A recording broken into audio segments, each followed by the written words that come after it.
क्योंकि भगवान का एक बार जो नाम ले देता है मरते समय, उसके जन्म जन्मांतर कल्प कल्पांतर के पाप भस्म हो जाता है,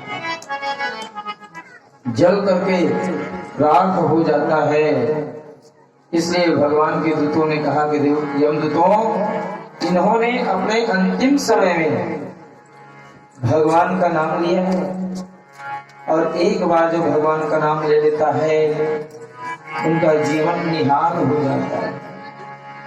इसलिए उन्होंने भगवान का नाम जप किया है। नाम जप की महत्ता को यहाँ बता रहे हैं भगवान के दूतों ने। कल जुग के नाम धारा, कल जुग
और खास करके कलयुग में तो और महत्व है।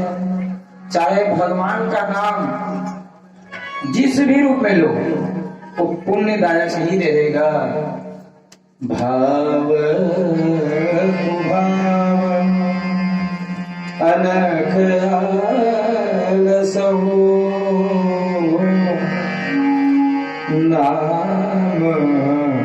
जपत मन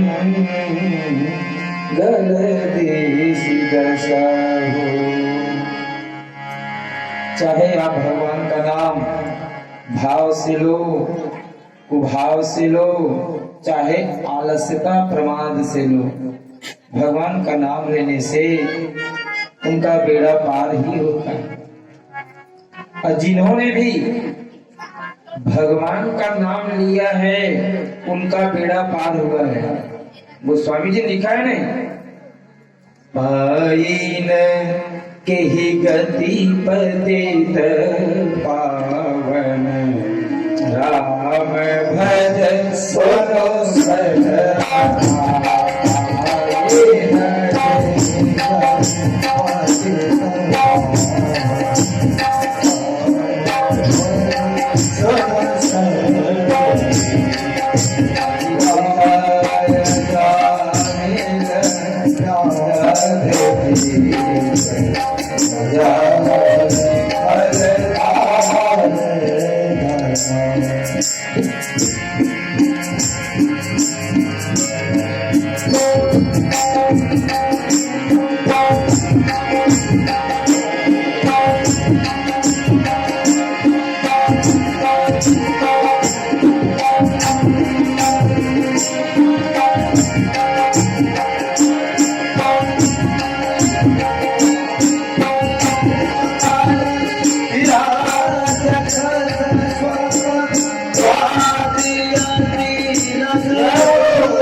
कंद भगवान की जय, सच्चिदानंद स्वरूप भगवान की जय, दीन बंधु भगवान की जय।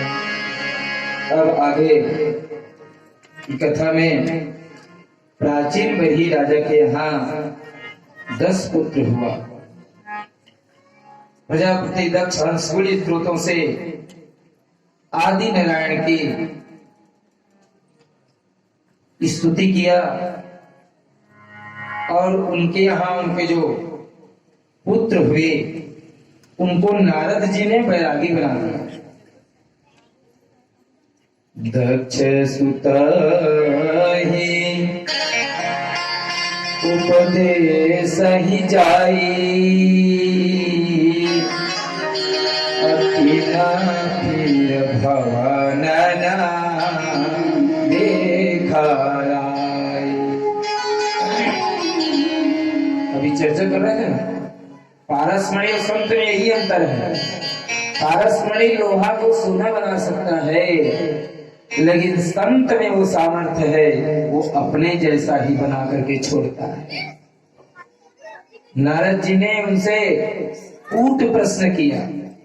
उनसे पहला प्रश्न किया कि कौन सा देश है जहां एक पुरुष रहता है। तो उनमें से एक ने बताया कि देह ही एक देश है। ये देह क्या है? एक देश है, और जिसमें एक केवल पुरुष ईश्वर रहता है। इस देह रूपी देश में एक पुरुष ईश्वर रहता है। दूसरा पूछा, ऐसी कौन सी गुफा है जहां से वापस नहीं आते? तो भगवान का चरण है। क्या है? भगवान का चरण ऐसा गुफा है, वहां एक बार प्रवेश होता है कि वहां से फिर दूसरा दोबारा आना नहीं पड़ता। यद गत्वा न निवर्तन्ते तब धाम परमम मम। वहां जाने के बाद फिर वापस नहीं लौटता जीव। ऐसी कौन नदी है जो दोनों विरुद्ध दिशा में बहती है? तो उन्होंने बताया, संसार की एक माया नदी है जो विरुद्ध दिशा में बहती है। माया नदी कौन से विरुद्ध? एक निवृत्ति की और एक दूसरा प्रवृत्ति की। और सिर पर मंडराने वाली चक्र का नाम बताइए जो दिखाई नहीं देता। तो उन्होंने बताया, काल ऐसा चक्र है जो किसी को दिखाई नहीं देता। इस प्रकार से उनके दक्ष के 10,000 बेटों को उन्होंने बैरागी बना दिया। तब दक्ष के 10,000 पुत्रों को उन्होंने बैरागी बनाया। तो दक्ष ने नारद जी को श्राप दिया और कहा कि नारद, वो दोहन मात्रेण तुम कहीं नहीं ठहर पाओगे, निरंतर चलते ही रहोगे। तुम यदि एक स्थान पर ठहर जाओगे, सबको बैरागी बना दोगे, फिर संसार का सर्जन कैसे होगा? सृष्टि आगे कैसे चलेगी? सबको बैरागी बना दोगे। तो दक्ष ने नारद को श्राप दिया, लेकिन धन्य है नारद जी महाराज संत है। दक्ष को श्राप के बदले में वरदान दिया। उन्होंने कहा कि जाओ दक्ष, तुम्हारे यहाँ 60 कन्या होगा। कितना कन्या? 60 कन्या।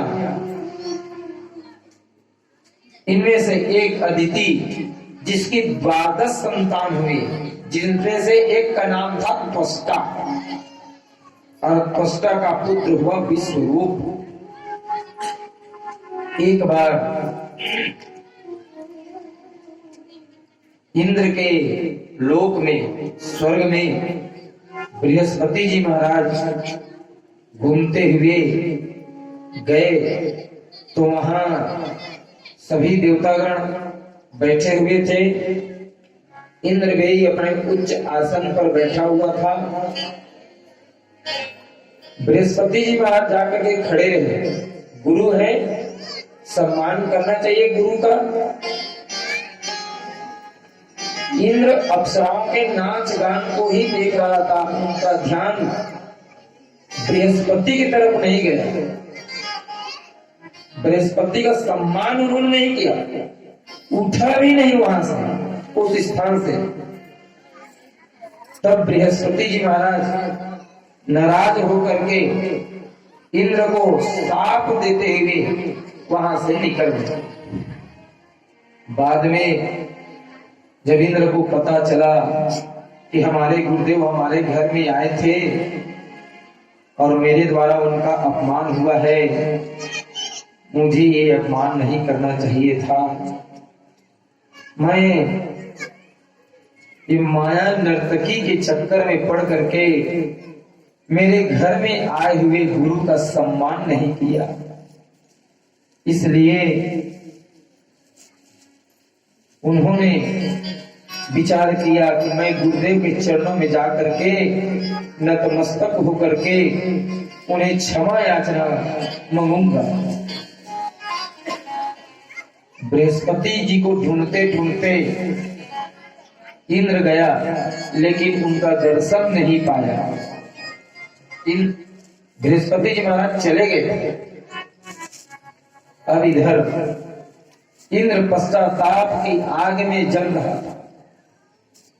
बहुत दिन हो गए बृहस्पति जी महाराज स्वर्ग की ओर नहीं आए, तो देवताओं ने जाकर के ब्रह्मा जी को कहा कि महाराज बृहस्पति हमसे नाराज हो गए हैं और ये दैत्य लोग हमारे स्वर्ग पर आधिपत्य जमा रहे हैं।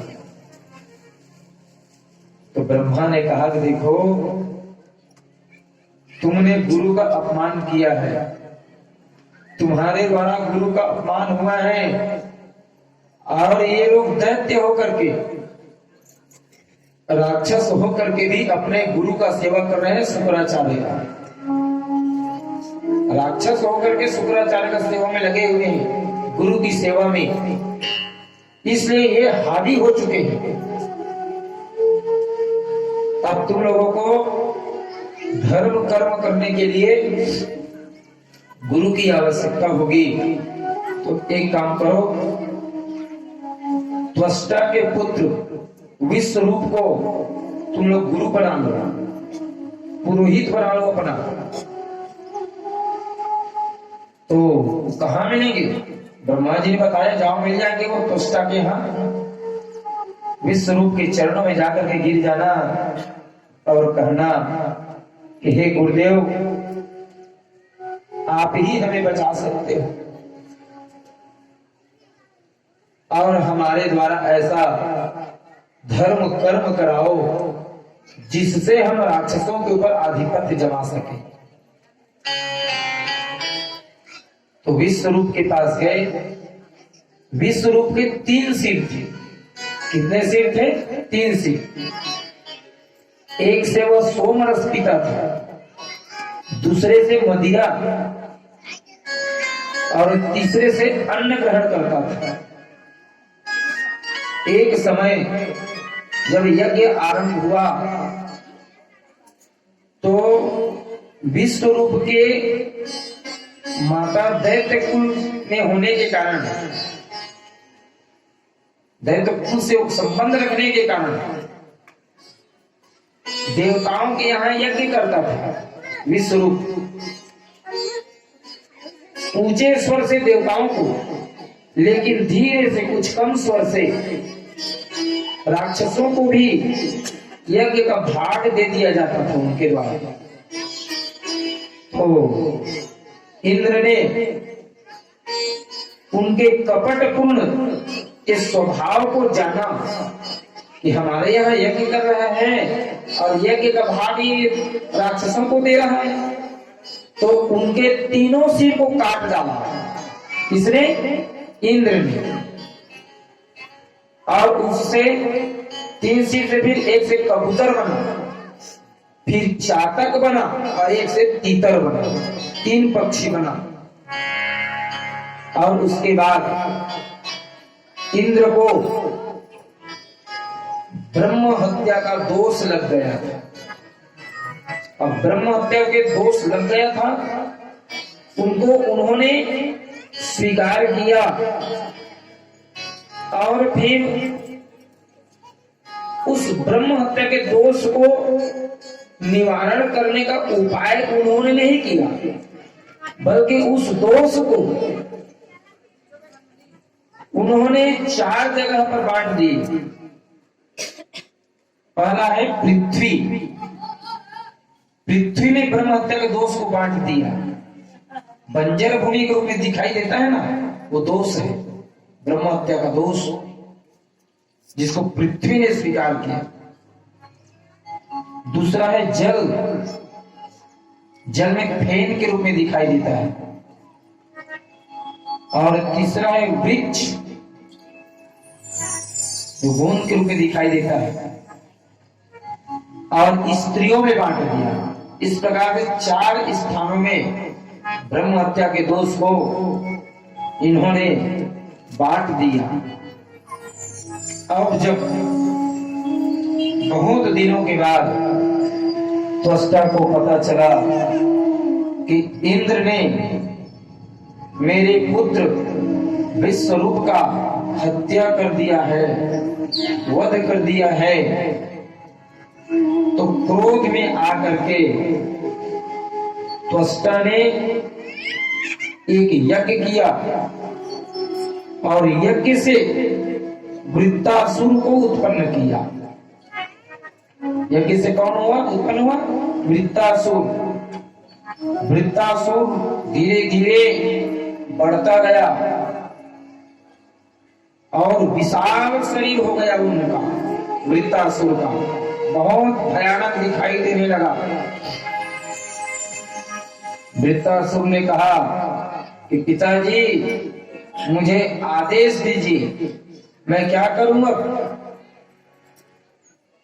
तब त्वष्टा ने कहा कि बेटा तुम्हारे भाई विश्वरूप का वध, हत्या इंद्र ने किया है, तो तुम भी इंद्र को मारो। और हुआ क्या, जब वो यज्ञ किए थे तो इंद्र को मारने वाला वृत्तासुर पहले किया था, लेकिन मंत्र अशुद्धि के कारण इंद्र के द्वारा मारे जाने वाला वृत्तासुर बन गया। देखिए मंत्र का बहुत महत्व है। मंत्र को बड़े ही लगन के साथ और सही मंत्र का उच्चारण होना चाहिए। आज मंत्र का सही उच्चारण नहीं हो पाता, इसी कारण उसका प्रभाव दिखाई नहीं देता। और मंत्र का प्रभाव बिल्कुल यदि सही उच्चारण से किया जाए तो उसका असर दिखाई देता है। अब धीरे धीरे वृत्तासुर और इंद्र में युद्ध छिड़ गया। तुमुल संघर्ष चलने लगा दोनों के बीच में। और वृत्तासुर बहुत विशाल काय शरीर के द्वारा लड़ रहा था। कभी देवता परास्त हो जाते, कभी वृत्तासुर के सैनिक परास्त हो जाते। इस प्रकार से एक दूसरे जय विजय प्राप्त कर रहे थे। पराजय फिर जय, फिर किसी का पराजय, इस प्रकार से दोनों के बीच में लड़ाई होते जा रहा था। देवताओं ने जाकर के भगवान से प्रार्थना किया कि प्रभु हम में सामर्थ्य नहीं है कि हम वृत्तासुर से युद्ध कर सके, अब हम थक चुके हैं। भगवान ने कहा देखो वृत्तासुर का बल बहुत अधिक है, आप लोग एक काम करो, आप दधीची ऋषि के पास जाओ। और दधीची ऋषि के पास जाओगे तो उनके हड्डी से ही वज्र बनाओगे, तब वृत्तासुर मर सकता है। भगवान इंद्र ने कहा कि प्रभु मेरे पास भी तो वज्र है, भगवान ने कहा कि इंद्र, तुम्हारे वज्र से मरने वाला नहीं है। ये वृत्तासुर कौन है? अतिशय क्रोध की वृत्ति, यही वृत्तासुर है। और दधीची ऋषि है जो कभी क्रोध न करे, शांत ऋषि है। तो क्रोध को शांति के द्वारा जीता जा सकता है, क्रोध को शांति के द्वारा जीता जा सकता है। वृत्तासुर है क्रोध, हमारे जीवन की त्रासदायक वृत्ति, यही वृत्तासुर है जो लोगों को सताता है, जो देवताओं को सताता है। हमारी पाशविक प्रवृत्ति, यही वृत्तासुर है। अब सभी देवता दधीची ऋषि के आश्रम में गए और बड़े ही विनीत भाव से प्रार्थना किया और प्रणाम करते हुए उनके चरणों में गिरा। प्रणतकामदम्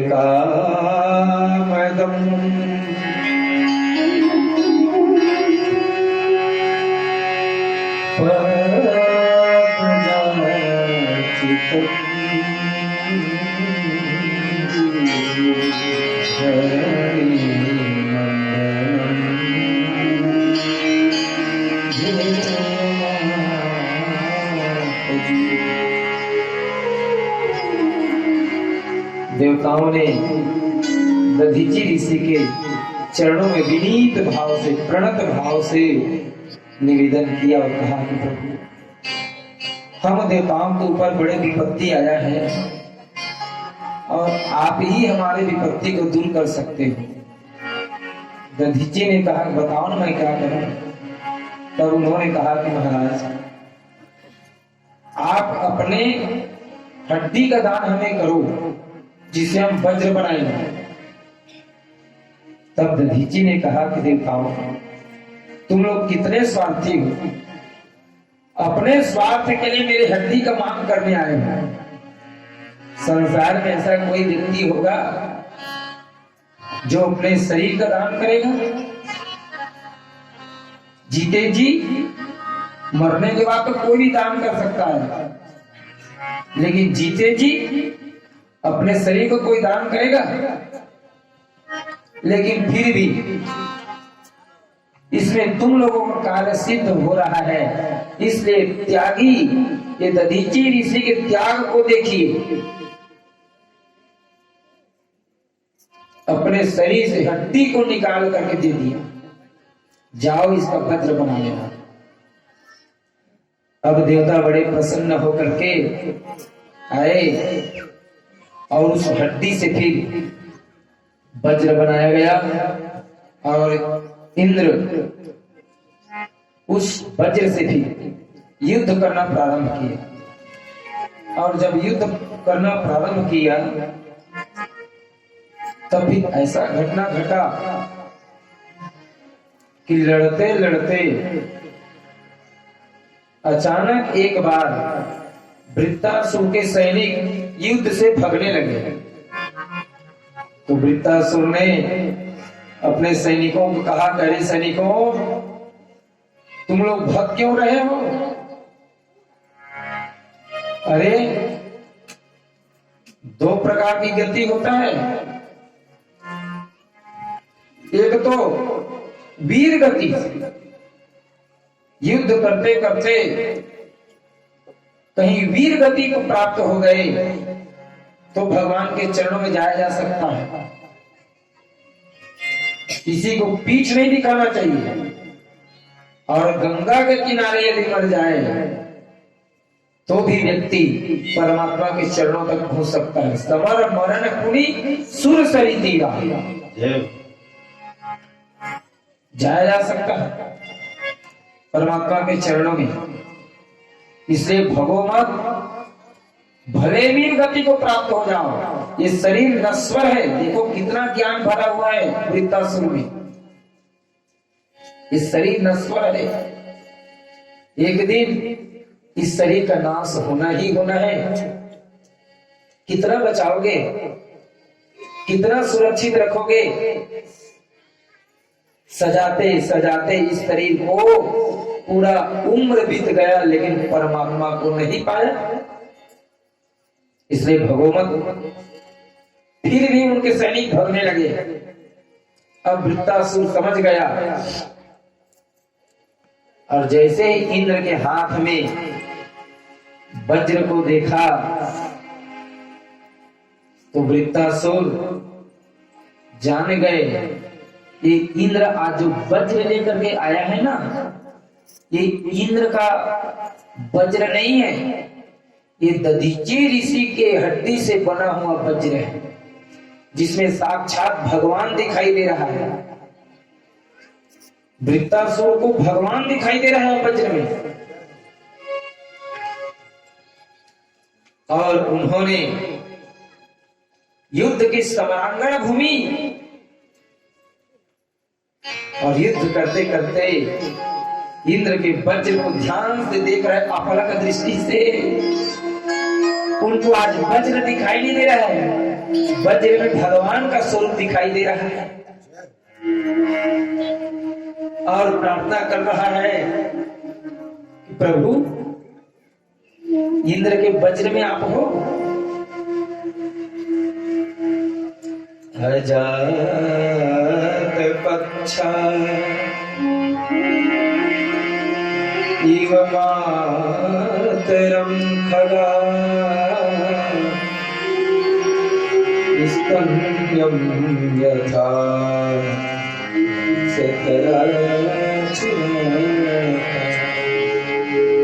प्रियं प्रियैव विसितं कृष्णा मनोरविन्दाक्ष दीक्षते त्वाम्। और प्रार्थना कर रहा है कि हे प्रभु, जब भी मुझे जन्म मिले मैं आपके दासानुदास बनूं, क्योंकि प्रभु आपसे बढ़ करके, भगवान से बढ़ करके भगवान का भक्त है। राम के अधिक राम के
वृत्तासुर कह रहा है कि प्रभु, जिस जोनी में जन्म लो आपके दासों का दास बनूं मैं।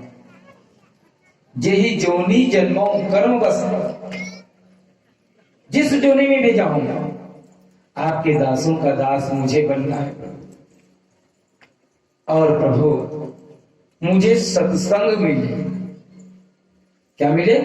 सत्संग मिले, संतों का संग मिले, यही मैं चाहता हूं। यही मेरा अंतिम उद्देश्य है, अंतिम लक्ष्य है मेरा, यही ऐसा कह के प्रार्थना कर रहे हैं। भगवान की स्तुति अजात पक्षा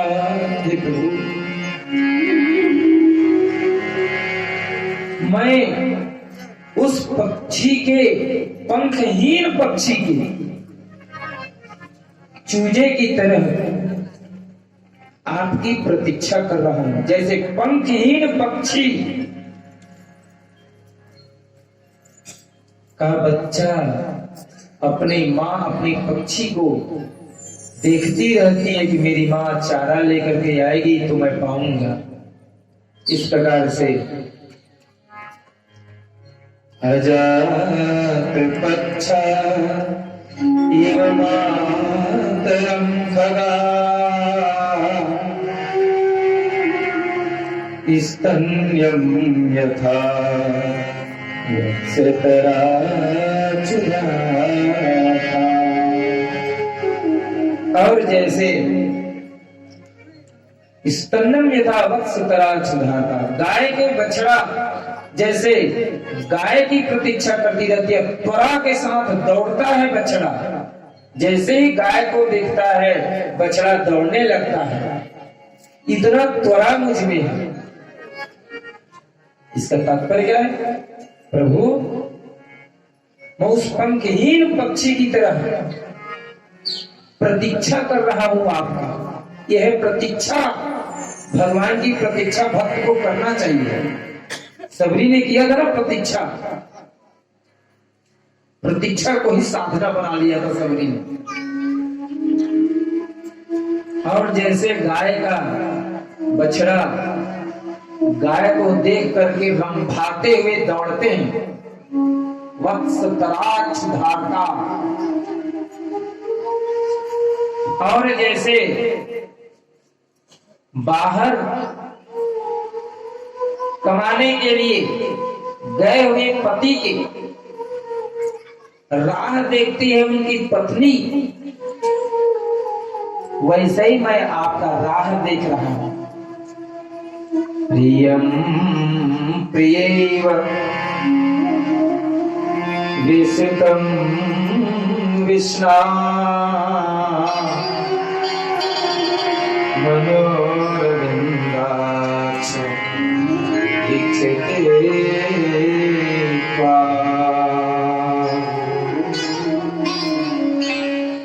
परीक्षित ने पूछा सुखदेव जी से, प्रभु ये वृत्तासुर इतना भयंकर, इतना विशाल राक्षस था, दैत्य था, उसके बाद भी भगवान के चरणों के प्रति इनका प्रीति क्यों बढ़ा? ये मुझे आश्चर्य लग रहा है। आखिर में भगवान के चरणों के प्रति इनका अनुराग कैसे जगा, ये हमें बताइए। तब सुखदेव जी ने कहा कि परीक्षित, ये वृत्तासुर पूर्व जन्म में ये चित्रकेतु राजा था। कौन था? चित्रकेतु राजा। और चित्रकेतु राजा एक दिन अपने रानी के साथ देवताओं के द्वारा प्रदत्त विमान में बैठ करके विहार करने के लिए निकला था, घूमने के लिए। तो एक ऐसा स्थान में पहुंचा जहां अनेक ऋषि मुनि और भगवान शिव अपने गोद में भगवती पार्वती को लेकर के बैठे हुए थे। तो इस दृश्य को देख करके चित्रकेतु को लगा ये ऋषि मुनियों के स्थल है और यहाँ भगवान भोले भंडारी अपने पत्नी को गोद में लेकर के बैठा है। ये कैसा भगवत्ता है, ये कैसा ईश्वरत्व है भगवान का। चित्रकेतु को मोह हो गया और अपमान कर बैठा। तो शिव के अपमान को भगवती पार्वती ने सहन नहीं कर पाए और उन्होंने ही, पार्वती ने ही चित्रकेतु को श्राप दिया था कि जाओ, तुम भगवान शिव को नहीं समझ पाए, तुम भगवान शिव के स्वरूप को नहीं समझ पाए, उसको तू एक साधारण कामी पुरुष ही समझा। अरे वो कामी पुरुष नहीं है, वो तो विवाह के पहले काम को जला चुका है। भगवान शिव कामी नहीं है, भगवान शिव विवाह के पूर्व काम को जला चुके हैं। अकाम है वो, कामारी है, काम के शत्रु हैं, काम को जलाने वाला है। उसको तू कामी पुरुष समझ रखा है, मूर्ख कहीं के। ऐसा धिक्कारती हुई भगवती पार्वती ने चित्रकेतु को श्राप दिया और कहा कि जा, तुम्हारी दृष्टि ठीक नहीं है, इसलिए तुम्हारा सृष्टि भी बिगड़ जाएगा। दृष्टि सही तो दृष्टि सृष्टि सही, इसीलिए दृष्टि को साधना है। भगवान के स्वरूप से बढ़ करके और कौन ऐसा स्वरूप होगा जो कोटि कोटि कंदर्प दर्प स्वरूप है भगवान का। उसको देखने के बाद और क्या देखना रह जाता है। भगवान तो कोटि कोटि मन्मथाभिराम है, करोड़ों करोड़ों कामदेव को लज्जित करने वाले हैं भगवान। एक काम को कौन कहे, करोड़ों कामदेव को लज्जित करने वाले हैं भगवान। तो चित्रकेतु की दृष्टि को सुधारने के लिए भगवती पार्वती ने उनको श्राप दिया। हरे राम राम राम हरे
सातवां स्कंद आता है। सातवां स्कंद उती लीला है भगवान वासना।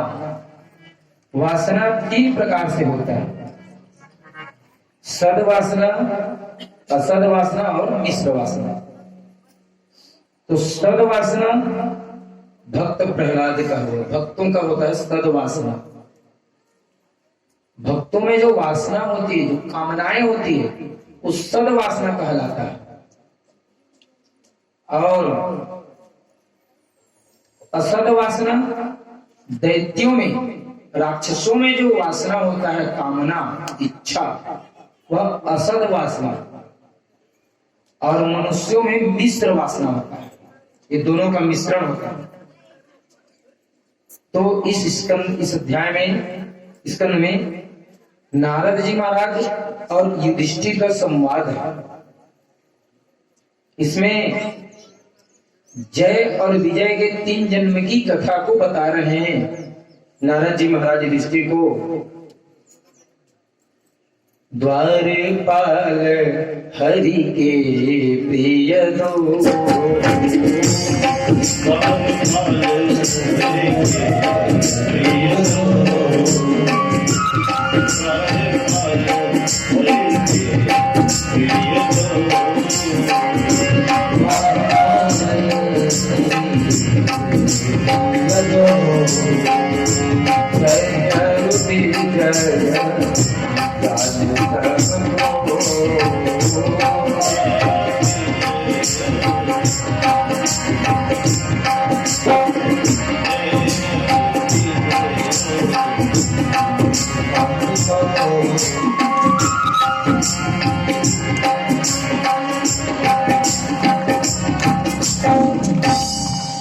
तो एक बार इस कथा को सुनाते हुए युधिष्ठिर को नारद जी महाराज बता रहे हैं कि जय और विजय को सनकादिक ऋषियों ने श्राप दिया था, क्योंकि वैकुंठ में जाने के लिए भगवान को रोक दिए थे सनत कुमारों को।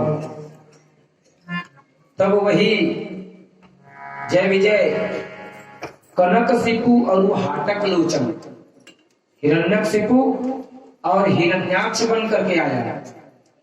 तो हिरण्याक्ष को भगवान बराह ने मारा और हिरण्यकशिपु को नारसिंह भगवान ने मारा। उसके बाद वही रावण और कुंभकर्ण बन करके आया।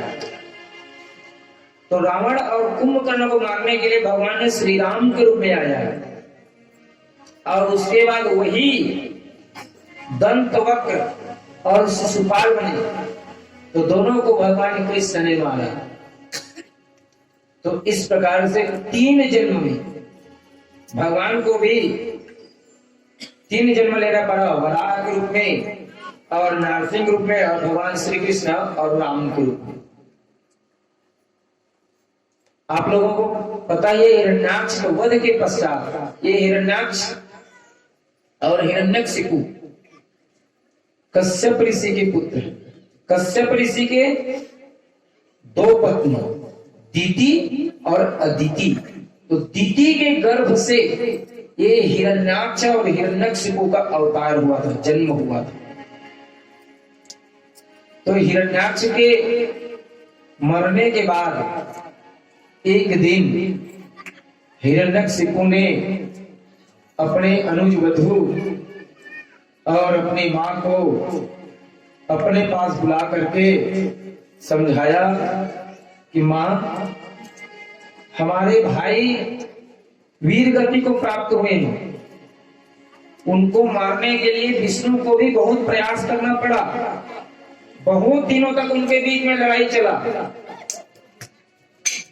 हमें संतुष्ट होना चाहिए, वे वीर गति से प्राप्त हुए हैं और विष्णु के हाथ से मरा है, वो साधारण के हाथ से नहीं मरा है, इसलिए उनका मृत्यु शोक करने योग्य नहीं है। शोक मत करो, और फिर ये शरीर नश्वर है। जो जीव यहाँ आया है शरीर धारण करके, उसको यहाँ से एक न एक दिन जाना ही है। कितना बढ़िया ज्ञान की बातें हिरण्यकशिपु अपने मां और अनुज वधू को समझा रहे हैं और बता रहे हैं इसके लिए शोक मत करो। हमारे भाई की मृत्यु जो हुआ है वो शोक करने योग्य नहीं है, वो तो प्रशंसनीय है। क्या है? प्रशंसनीय है, स्तुत्य है। लेकिन अंदर में टीस भरा हुआ है, बाहर से कुछ अलग बोल रहा है और अंदर में टीस भरा हुआ है। मैं विष्णु को भी मारूंगा, ये विष्णु ही है ना मेरे भाई का हत्यारा, इसलिए मैं विष्णु से बदला लूंगा। ये भावना हिरण्यकशिपु के हृदय में है। पर उपदेश कुशल बहु तेरे, उपदेश दे रहा है कुछ अलग और अंदर में कुछ अलग भाव भरा हुआ है। द्वेष की भावना, ईर्ष्या की भावना,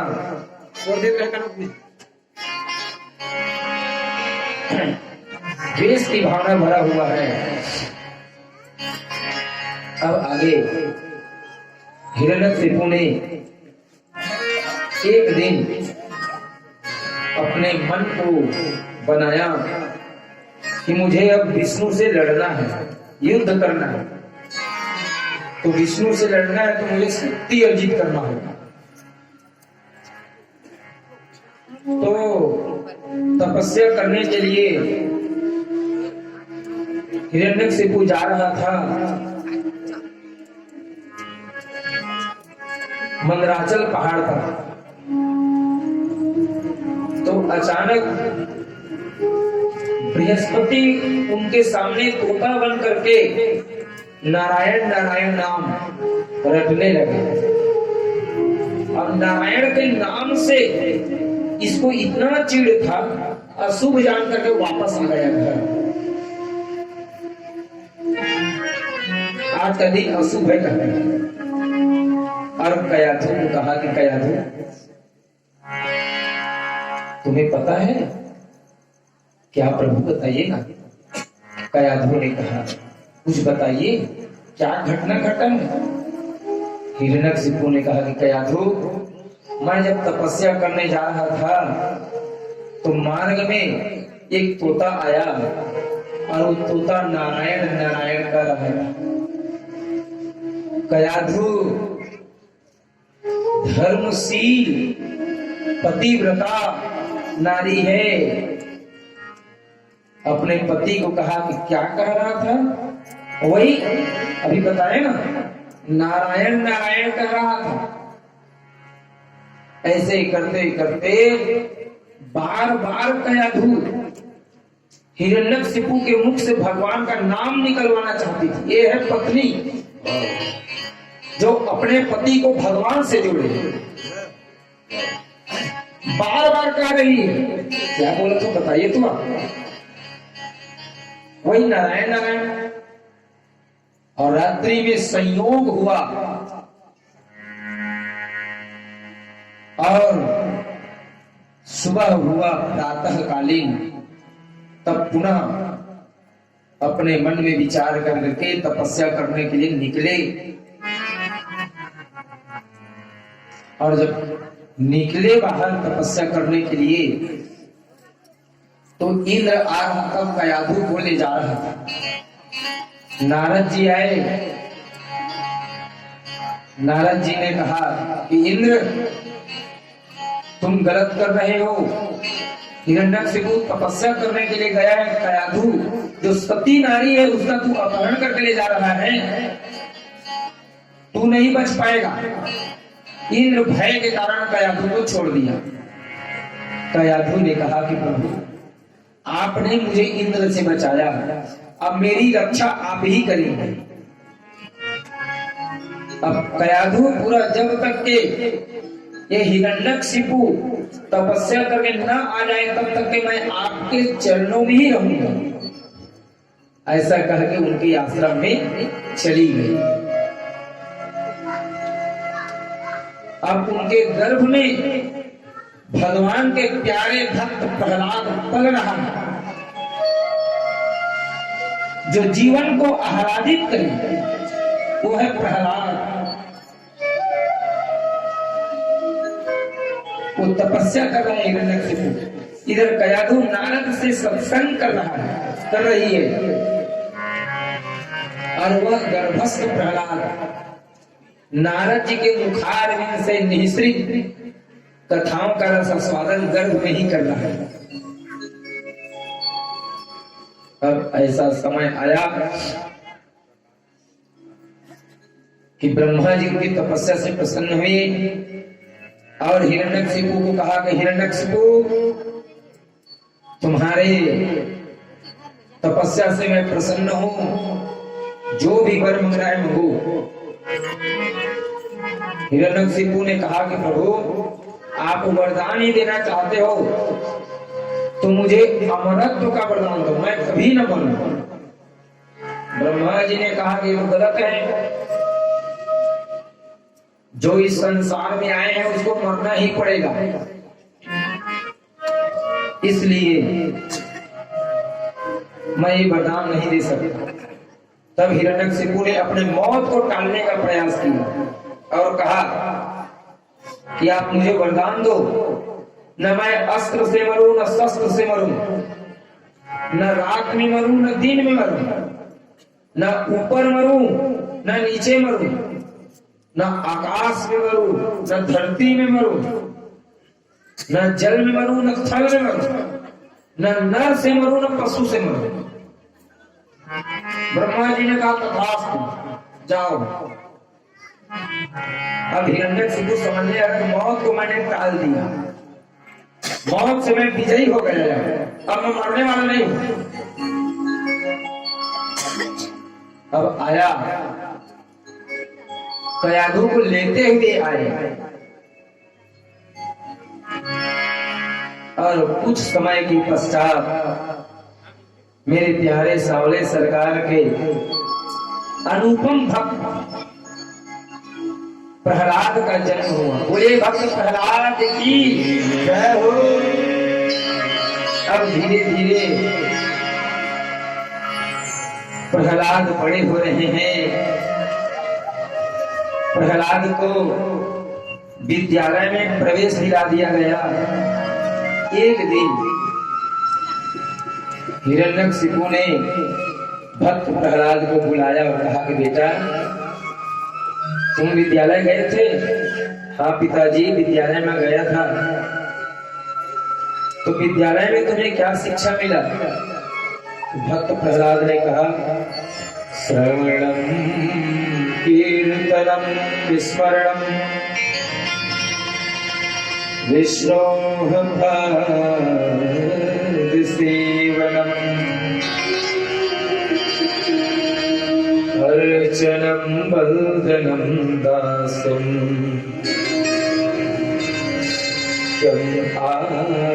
आत्मनिवेदनम। ये पिताजी, भगवान को प्राप्त करना है तो नवधा भक्ति चाहिए। हिरण्यकशिपु आवेश में आ गए और कहा कि मूर्ख, तू मेरे सामने नारायण का नाम लेता है? हाँ पिताजी, हमने यही सीखा है।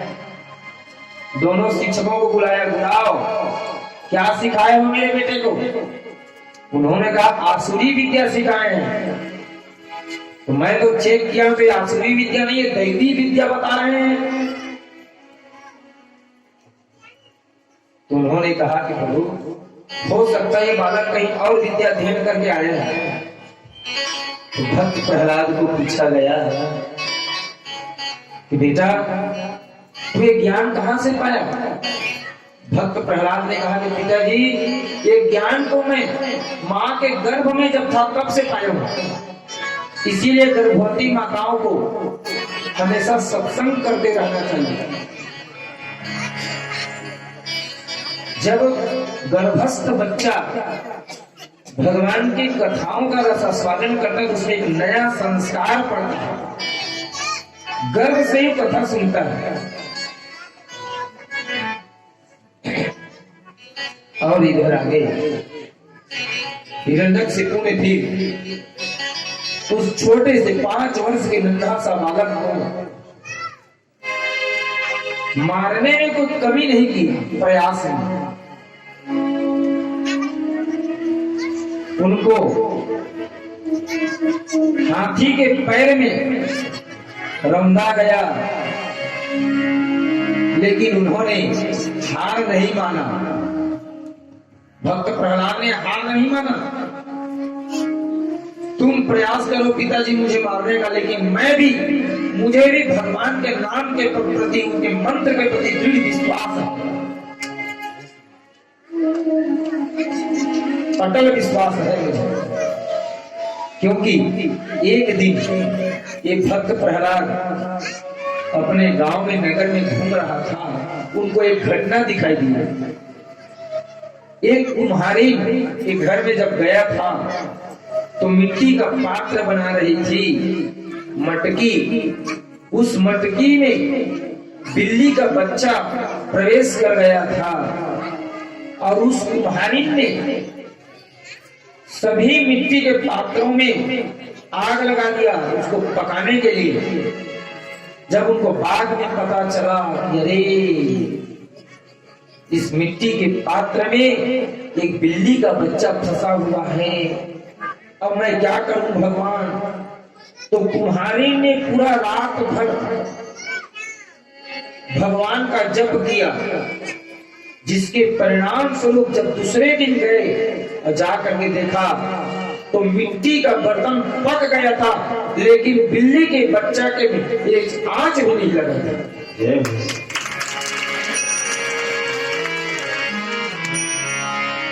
इस घटना को भक्त प्रहलाद ने देखा था, तब से भगवान के प्रति उनका लगाव बढ़ गया था। और इसके बाद हिरण्यकशिपु ने उन्हें पहाड़ से गिराया कि बच्चा मर जाएगा, लेकिन वो बच गया। क्यों बचा? ये प्रहलाद कौन है? प्रहलाद और कोई दूसरा नहीं है। भगवान गीता में क्या कहे? दैत्यानाम प्रहलादो अस्मि। ये भगवान ही है, साक्षात भगवान है। वो पहचान नहीं पा रहा है हिरण्यकशिपु ये भगवान आएगा करके। वो पुत्र के रूप में आया है, भगवान ही पुत्र के रूप में आया है उनके यहाँ।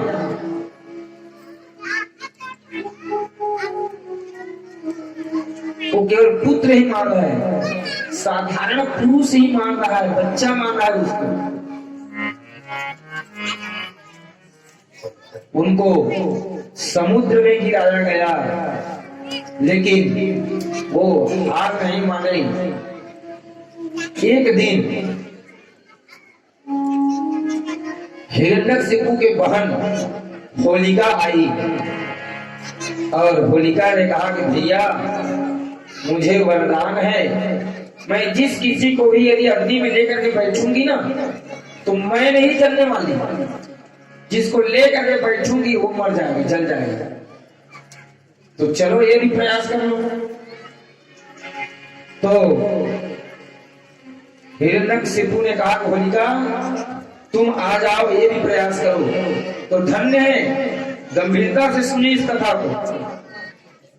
अब फिर होलिका आई और होलिका ने आग जलाया। देखिए होलिका ने आग जलाया और होलिका ने अपने गोद में भगवान के प्यारे भक्त को बिछाया, लेकिन ऐसा हुआ कि होलिका जल गई।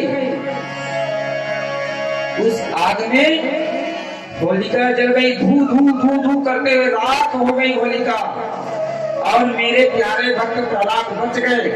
बोले भक्त प्रहलाद की। अब आज वैकुंठ में प्रथम बार होली मनाया गया। ये होली का प्रचलन वहीं से हुआ है, धरती में बाद में हुआ होली। ये भक्त प्रहलाद के विजयोत्सव के रूप में सबसे पहले होली खेला गया। वैकुंठ में आज मची होली, वैकुंठ में आज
होली प्रथम बार मनाई गई और उसके बाद से अभी तक चल रही है। बड़े धूम से गाइए।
सबसे पहले होली वैकुंठ में मनाया गया है। सभी यथास्थान बैठ जाएं।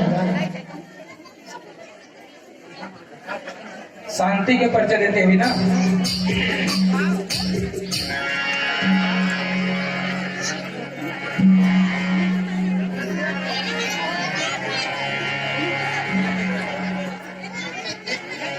बस आप लोग शांति का परिचय दीजिए। 2 मिनट में ही कथा समाप्त हो जाएगी और आपके सामने झांकी प्रस्तुत होगी भक्त प्रहलाद और भगवान नरसिंह। तो हिरण्यकशिपु का ये प्रयास भी असफल हो गया। भगवान के प्यारे भक्त को नहीं मार सके, क्योंकि जाको राखे साइया मार सके ना को। कौन मार सकता है उसको? अरे उसका बाल भी बाका नहीं हो सकता, वो साक्षात भगवान भी है। वो अब थक गया, अंतिम प्रयास और किया हिरण्यकशिपु ने। एक खंभे में ला करके उनको दिखाया, उस खंभे को। क्यों?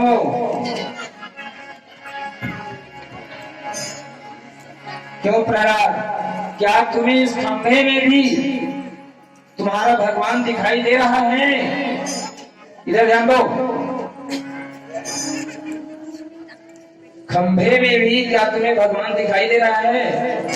भक्त प्रहलाद ने कहा कि हाँ पिताजी, मुझे इस खंभे में भी भगवान दिखाई दे रहा है।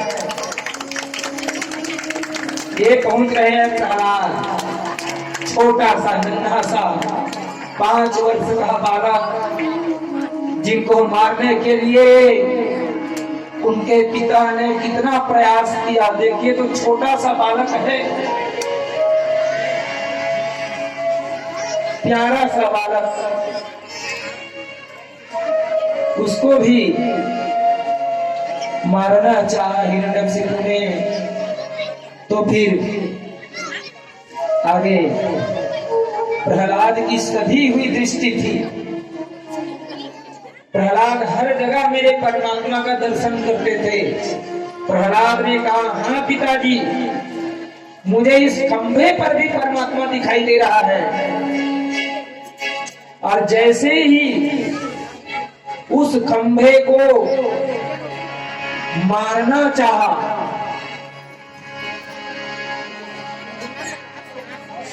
तो खंभे को फाड़ करके नरसिंह भगवान प्रकट हो गए। बोले नरसिंह भगवान की। और उस खंभे में भी परमात्मा ने अपना स्वरूप दिखला दिया और हिरण्यकशिपु को खींच करके अपने गोद में लिया। और आज हिरण्यकशिपु के सामने भगवान नरसिंह बहुत क्रोध में है, बहुत आवेश में है। हिरण्यकशिपु के छाती को फाड़ डाला भगवान ने और कहा कि हिरण्यकशिपु, तूने मेरे प्यारे भक्त को बहुत सताया है ना। और भगवान नरसिंह ने उनके जितने भी नस तंत्रिकाएं थी उसको निकाल करके गले में धारण कर लिया और उनके खून को भी पी लिया। जय हो भगवान की। और बहुत क्रोध में दिखाई दे रहे थे। लक्ष्मी मैया ने कहा ब्रह्मा को कि ब्रह्मा, अरे भगवान बहुत क्रोध में है, उसको शांत करो। ब्रह्मा ने कहा कि मैया मैं नहीं जाऊंगा आज उनके सामने, वो तो बहुत क्रोध में है। ब्रह्मा ने कहा मैया आप भी जाओ ना। लक्ष्मी मैया ने कहा कि मैं नहीं जाऊंगी आज, मुझे मार खाना है क्या उनके सामने जाकर के। अभी लक्ष्मी मैया भय के कारण नहीं गई। लक्ष्मी मैया ने भक्त प्रहलाद को कहा कि बेटा आज भगवान को तू ही शांत कर सकता है। और वह नन्हा सा बालक तोतली वाणी में बोलते हुए नारसिंह नारचिंग ऐसा कहते हुए भगवान के पास गए और कहा कि नारचिंग शांत हो जाओ नरसिंह प्यारे, नहीं तो तुमसे मैं पूरी करूँगा।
और आगे भगवान नरसिंह ने भक्त प्रहलाद को कहा कि बेटा मुझे क्षमा कर दो, अरे मेरे आने में बहुत देर हो गया, जिसके कारण तुझे इस दुष्ट आतताई ने कितना सताया। अरे कितना ये हिंदू धर्म को मिटाने का प्रयास किया था ना, ये आतताई ने क्या किया था, हिंदू धर्म को मिटाने का प्रयास किया था, आस्तिकता को मिटाने का प्रयास किया था, और कहा कि वेदम बपुवाच वयः सुकुमार प्रेतता वैताः क्रमः दारुणयातनास्ति आलोचितो हि विषयमभूत् पूर्वः क्षन्तव्यमङ्गयति मे समये विलम्बः। देखिए ये हिरण्यकशिपु हैं जिन्होंने हमारे आस्तिकता को मिटाने का बहुत प्रयास किया, लेकिन उसके बाद भी हमारे आस्तिकता को नहीं मिटा पाया। हम तो हिंदू हैं, हिंदू कहाएंगे राम चरणों में भले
आज की कथा पूज्य व्यास जी ने यही पर विश्राम दिया है